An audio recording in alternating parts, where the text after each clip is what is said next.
Hi guys! This week I'm going to be painting a new World War II German camouflage pattern for you. It seems like if I go too long without making one of these videos, people start to get antsy.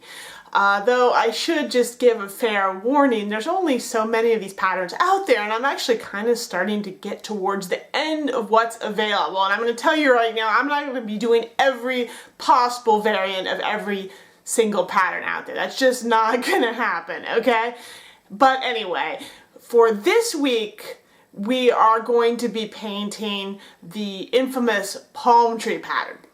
And I say infamous because among painters and figure modelers, it has something of a scary reputation because it is a complex pattern with a lot going on, but I'm going to do my best to demystify it for you. I think I can do a reasonably decent impression, so we'll see how that works out. Now, palm tree pattern is again an SS pattern, and it was pretty much exclusively used to make camouflage smocks. You don't really see it on any other piece of equipment unless those are non-regulation bits. Like other German camouflage patterns, it comes in a green spring-summer variant and a brown winter-fall variant. In this tutorial, I'm going to be doing the green variant just because I've done a lot less green patterns and I want to have more examples out there for you. Palm tree is also an earlier war pattern, but it seems to have proved quite popular with the soldiers, so you'll see examples of it being used well into 1944-45 by people who are lucky enough to get their hands on it. Now I'm going to be doing my demonstration on this guy. He's from Artizan Designs, the kind of chunky style that I like, and I really like this figure too. He's got his smock on over top of his greatcoat, which I always thought was a fun and kind of neat detail. Now he's from just a normal range, not SS specific, but that's one really nice thing to remember. You can make pretty much any sort of German figure, well there's some exceptions, but you could make most standard German figures into SS just by kind of changing some insignia and by painting them and using SS camouflage patterns. And at this scale, realistically, the camouflage is going to be one of the really biggest distinguishing features anyway. It's going to, show whether it's an SS unit or a normal Wehrmacht soldier. First of all, here are all the colors that you will need to paint this figure. This obviously does not include the colors for the face, which is not something that is covered in this particular tutorial. I'm actually not going to start by painting the camouflage smock just yet. Instead, I'm going to do the rest of his uniform first. So that includes his pants, his greatcoat, and his hat, and all those areas that would be the sort of the field gray color. I'm base coating here with Vallejo extra dark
Think of the palm tree pattern is to realize that you've got a background which kind of consists of two different tones which are applied kind of at indistinct sort of soft edged blobs, and then over top of that you've got a very dark hard color which is used to sort of define detail and give sort of a more complex pattern.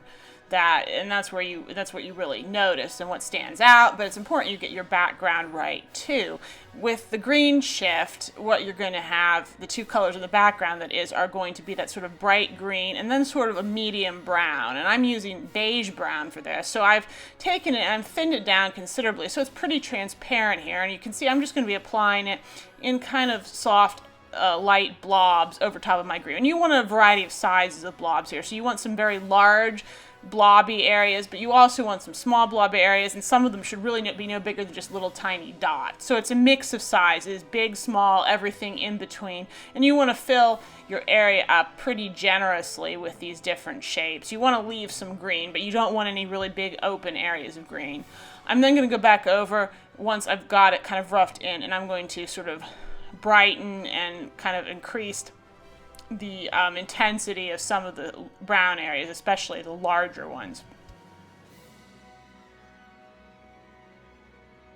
To add a little bit more depth and complexity to the pattern, I'm going to do a little bit of simple highlighting on my background color. So for the brown, I've mixed a little bit of Iraqi sand into the beige brown, and then I'm going to be using that to sort of lightly go over areas where I would expect light to be hitting the brown. So, you know, on where it crosses sharp creases and folds, sort of where there's an edge of a piece of fabric or a seam, and of course places like the tops of the arms and the elbows, anywhere it would be bright. And I'm just going to apply that, and that's going to help just build up depth and tone and make the finished pattern look a lot more interesting when it's finished. I'm going to do a similar thing with the green by mixing the Iraqi sand into my olive green color, and then again just going over areas where the green is crossing sharp folds, creases, or along seams as an edge highlight, that kind of thing basically.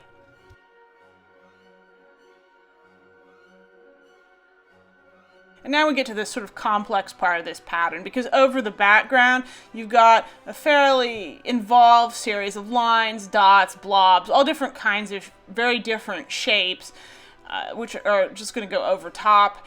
And in this case, since we're working with the green variant of the pattern, the color we're going to be used is going to be a very, very dark black green. I made it by mixing Vallejo black green with some black, and then even for good measure, a little hint of the beige brown just to give it a slightly browner tone. But you can see you want it to be very, very, very dark indeed. Now, as I said, you need a real combination of shapes in this pattern, and there are a lot of different ones that you have to work in, and obviously you can't do this to scale. What you have to try to do is be a bit representative of the pattern, so you want to sort of work in all the major elements at some point. So one thing that you see in the palm tree pattern is you're going to see a series of little vertical lines. It's hard to explain. I really recommend that you look at a picture of this pattern. You'll understand what I'm talking about. But so you'll see little sort of streaky lines, and you can see areas where I've applied that. Intermixed with those are going to be some dark dots, and then other kinds of shapes that you're going to see in this pattern include just small little dark dots, larger blobs, and then these sort of lines or sort of areas which have sort of I don't know how to describe it better than sort of a squiggly patch almost. This pattern is very, very much one that you must really study in a book to really understand what's going on. And when you're painting in scale, it's not about getting it, again, as I said, 100% right. It's about picking out what all the important elements are that you see in this pattern and representing them somewhat. So I've put down a lot of that dark green everywhere, and including quite a few small dots, because that's another thing. Like the oak leaf pattern and the plane tree pattern, this includes a lot of little tiny dots too, with other colors superimposed on top of them. So after I finish putting down the dark little tiny dots, I'm going to go back in with that light brown color that I made for highlighting, and I'm going to apply kind of tiny dots over top of the dark green in certain areas. You can also put light green dots over top of the dark in some areas, but you see those a lot less. In the majority of the cases where you see small dots in the pattern over the dark green, they're going to be brown. But again, exceptions. I also like to use the light brown more just because they show up more than the green dots are going to, so they're probably more effective. So anyway, you can see that this is really just about going over it again and again and sort of refining it, and just making sure that you get all of the major elements of the pattern in place, at least to some extent. And you know, it doesn't have to be in scale. As a matter of fact, you don't want it to be in scale because then it will be a mess and you won't be able to replicate it. It's more about just giving this sort of approximation with all of the sort of elements that we expect to see in this pattern, so that if somebody looks at it, they will read it as being palm tree. Now, because this was such a complex, detailed pattern, it's not efficient to do lots of highlighting on it. Instead, I prefer to use washes just to shade. So what I've got here is some Agrax Earthshade wash, and I'm going to be applying it as a pin wash. So I'm going to be applying it down in all the seams and creases, and any sort of folds or under his arms or any areas where you'd expect there to be a lot of shadow. You can see I'm also lining along where there's a break between the jacket and pieces of equipment. And you have to be pretty patient when you're doing this, because one layer of wash applied like this is not going to show up and make much difference. You have to sort of go around the model 3 or 4 times at least, I'd say, applying sort of successive layers of wash and really building it up. And then if you do that, and you have to be careful and precise, you don't want to slop it around. But if you keep doing that, your patience is going to be rewarded after several layers, and you're going to get some nice sort of subtle shading effects on the model. I followed up after I finished the Agrax with a bit of Nuln Oil as well, just to get some even more extreme shadows. And I applied that a lot more sparingly, though. I really put it in deep folds between his arms and under his arms and stuff, and didn't apply it too much. You really do have to be careful when you're doing this. You keep your lines thin and small, and you don't cover too much of the surface area of your pattern, only really where it needs to go. Because if you get too carried away and shade too big of areas with this, you're just going to end up with a muddy mess and kind of ruin all the nice work you did on your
Continue highlighting the canteen now with first a layer of pure beige brown, and then I'm going to follow that up with the mixture of beige brown and khaki, which I made earlier to base coat the other ammo pouches and stuff. Once I finished there, I'm going to be painting some of the little sort of dark brown leather straps that he's got on his mess tin, his canteen, and also on his ammo pouches. I'm base coating those using German Camouflage black brown, and then I'm just going to really quickly highlight them, first with a little bit of that dark brown mixture that I already made with the beige brown, and then going over top of it with a little bit of pure beige brown, really just dotting it on, I should say, and then finishing with some beige brown, Iraqi sand here and there, just to give the illusion of some very sort of worn areas on the leather. Now I'm going to base coat his gas mask canister. I'm doing this using the black green.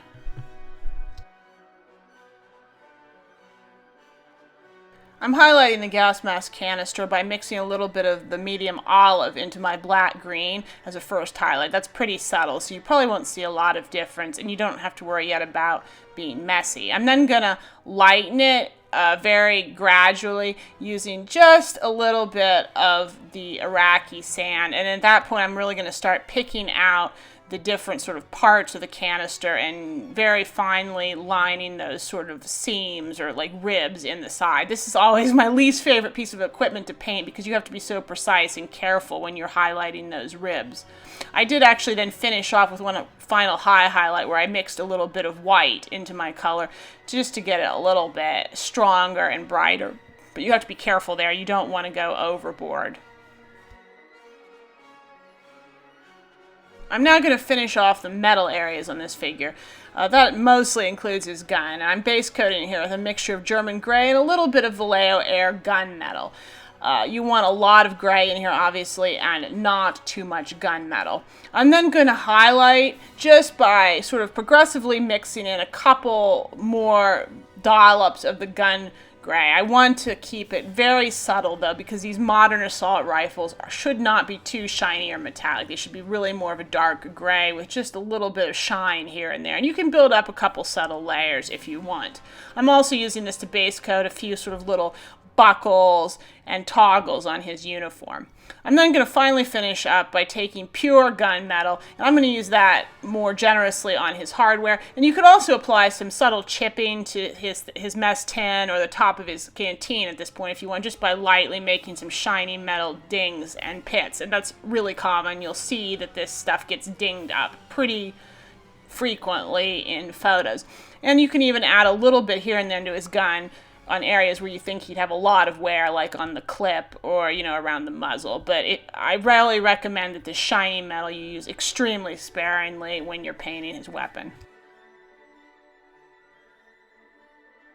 Okay, so here's our finished SS soldier wearing a palm tree pattern smock. I think the smock turned out pretty well. It is just difficult to paint, not so much because there's a lot of technical know-how required. It's just that you've got so much going on in the pattern. It gets very difficult to represent in a way that, you know, is going to scan correctly at this scale. You really have to try to work in all the sort of major identifiable elements of palm tree pattern so people look and say, hey, that's palm tree pattern. But doing that, even greatly simplified, is quite hard at this scale.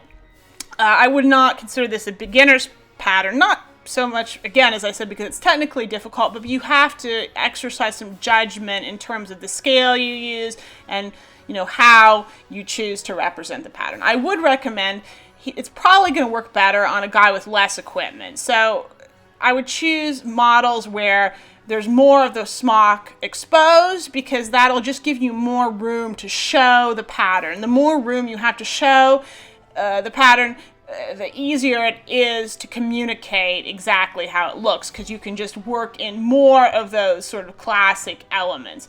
The less of a pattern is showing, like on this guy, the harder it's going to be, especially with these more complex patterns, to really, you know, communicate what you're trying to communicate. So again, I hope you enjoyed this video. If you did, please like it, please share it, leave me comments with what you thought. and do subscribe, of course, to my videos if you have not done so already. So that is all for now, and I will see you next time.